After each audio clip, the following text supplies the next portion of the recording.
mbokk bi yaay Baara. nan la demee. président coach. am Baara ngi nii. waaw Baara ngi noonu. indi na ku ne si stade bi ne indi na ku ne. Saya Balla. waaye tey ñëw ko indi. laa ilaaha illallah.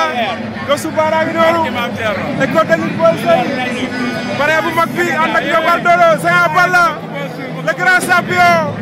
Saya ngi noonu ndeysaan Boy Seye numéro 2. fils de Aldo. maa lay ziar père Aldo. ndeysaan Baara ngi noonu. ndeysaan ànd ak madame loolu mënul ñàkk ndeysaan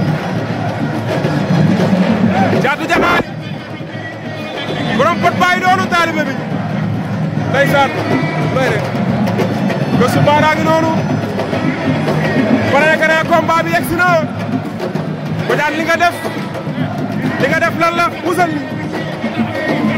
musal li tuuti rek ndeysaan Baara ngi noonu moom lañ tuddee grand combat bi deuxième édition journée Badiane production ndeysaan mi ngi noonu waaye ki nga ngi noonu ndeysaan Baara ak délégation bu doy waar loolu du mën a ñàkk ndeysaan mais Baara lim sañ lan la champion Kër Massar yaay noonu waaw loolu du mën a ñàkk ndeysaan ñoom Boy Seye numéro 2 ñëpp a ngi noonu ndeysaan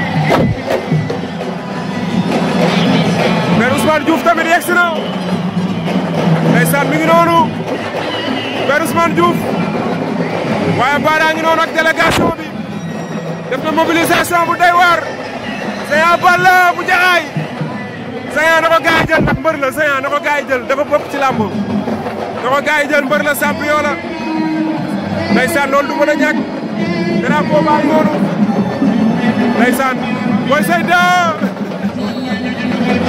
2 ngi na la ndeysaan Cristal Ndo Baara ngi noonu ndeysaan booy pare grand combat bi def na mobilisation bu doy waar ndeysaan Baara ngi noonu ndeysaan waaw waaw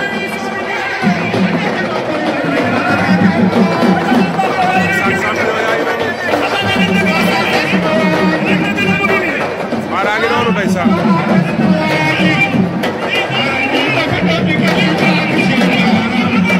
waaw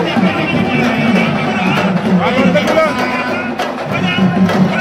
Baara Gueye waaw waaw Baara Gueye waaw waaw waaw waaw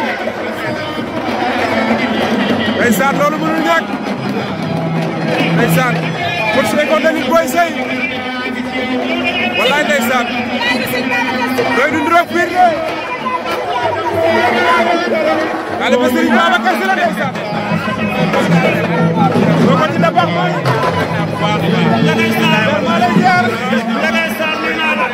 jegel Baara ndeysaan waa loolu rafet na délégation bi macha allah waa Jaxaay waa Kër Massar waa Malika waa ñàkku rab ñi ñoo ànd ak Baara délégation baa ngi noonu ay nit yu démbam yëpp teew nañ ndeysaan wëpp ndeysaan Boy Seye 2 ngi noonu Boy Seye 2 ngi noonu borom gem bi le gemeur fii su Baara la ndeysaan le lion de Kër Massar kay da ngaa ngi